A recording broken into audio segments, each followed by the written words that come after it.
Hi, everyone. I want to thank you personally once again for joining us for the Civic Renaissance Retreat this past weekend, a feast for mind, body, and spirit. I hope that you left feeling restored and renewed and hopeful and determined to build this world that we want to build. After having embodied it, after having tasted the good life, after having flourished across difference this past weekend, I hope that you feel a renewed commitment to this work and that it is really possible. A few things that really stuck with me from the weekend. One was Daryl Davis's story of the Klansman whose wife to be, whose bride he walked down the aisle because he became, a surrogate father-like friend and figure to this couple. Someone who harbored beliefs towards him that negated his right to exist. Through friendship and curiosity and humanity, that was possible. And just all the stories he shared, similarly, like this, I left so encouraged by that. I left that conversation so encouraged. And then the next day in our conversation with Mitch, I think it was Randy Reed or Randy Wayne. One of you remind me which of you said this really powerful insight that we need to relearn democracy. Because again, we gathered together not just to get inspired, but to be motivated and encouraged to act. And I loved that idea of relearning democracy because it reminds us that, the citizen is prior to the regime. This work depends on each of us. The whole invitation, the whole project was to build a renaissance, an era of multi-dimensional human flourishing in this moment, starting with each of us.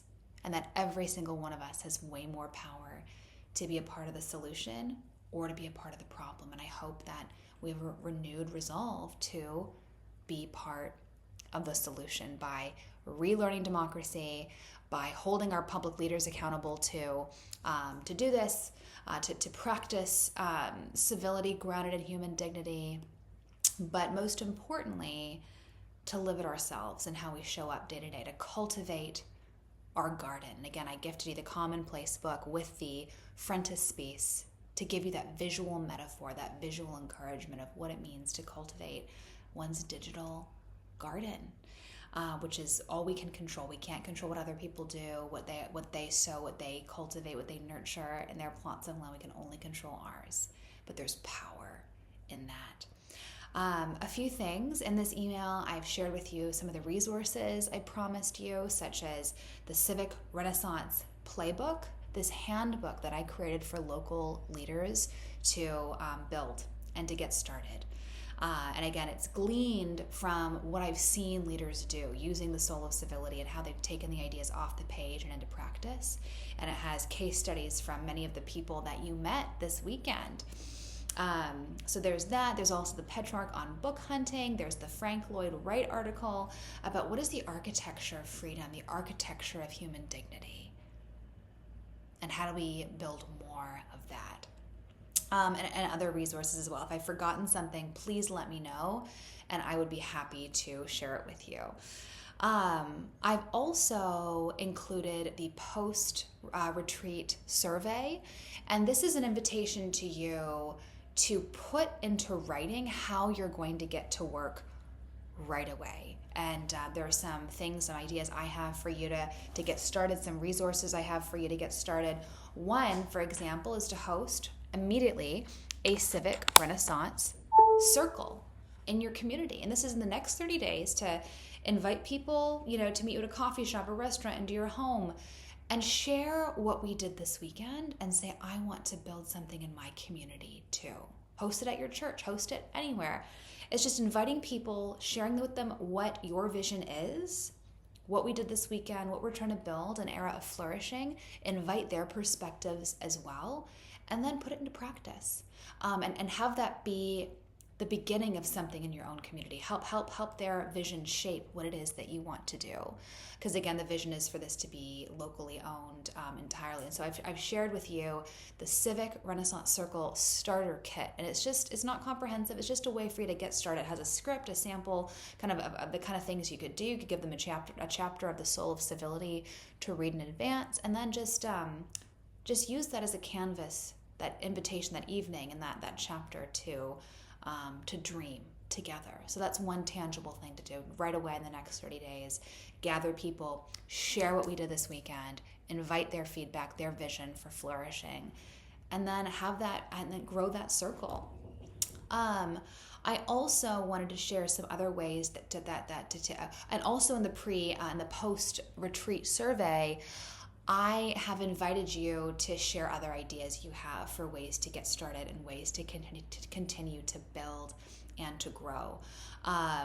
Inviting your feedback, whether it's the resources we're building for K-12, the workplace curriculum. We talked about Civic Renaissance tours in one of our sessions. This travel series, I'd like to lead people in the literal footsteps of the great men and women who have built our world. One idea I have is in honor of the semi-quincentennial, the 250th anniversary of America, is to lead people in the footsteps of America's founding fathers through the lens of thinkers from ancient Greece and Rome, and literally the footsteps of figures, statesmen from ancient Greece and Rome that inspired our founding fathers, essentially drinking from the same intellectual well as them. So that was another thing, another idea. The Heroes and Villains, the Soul of Civility for Young Citizens, this children's book that is being piloted in 6 school districts right now, that we invite your feedback on as well, if that can serve you in any educational setting, even if it's just with your kids or your grandkids.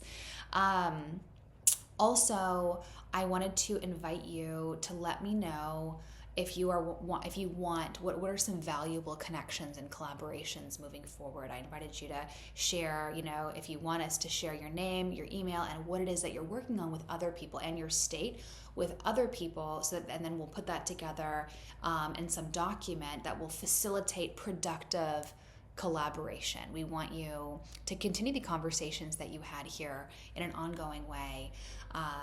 And then if you want to keep the conversation going, if you want to keep the work going, I invite you to become a part of Civic Renaissance. This is my newsletter, my publication, my intellectual community dedicated to beauty, goodness, and truth. As I share with you this weekend, it's my digital garden. It's a drop in the bucket. 50,000 people or so out of the global internet users. It's not very much, but it's what I can control, and it's what I'm nurturing. And so I invite you to become a subscriber to support this work, to support this movement.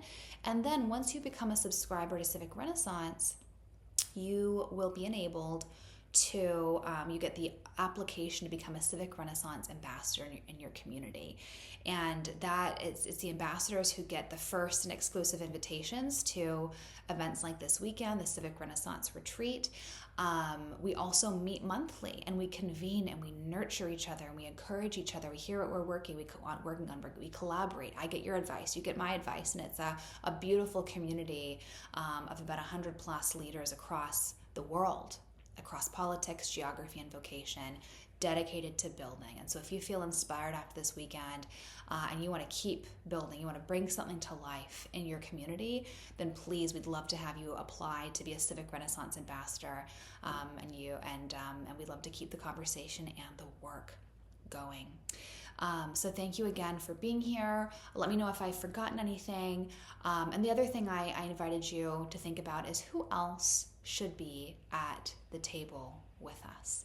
In the survey, I invited you to think of 3 people who you think would enjoy a convening like this, who are leaders in their community, who are equipped and passionate about building a world that doesn't exist yet, a world where our differences don't destroy us or bring out the worst in us, but bring out the best in us. That's the world I want to live in.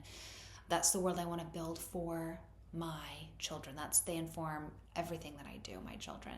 So anyway, I'm really honored to have been with each of you, excited to see your responses and what you want to build in the post-retreat survey. And this is just the beginning. So excited for what is to come. And thank you again for joining us. Talk soon.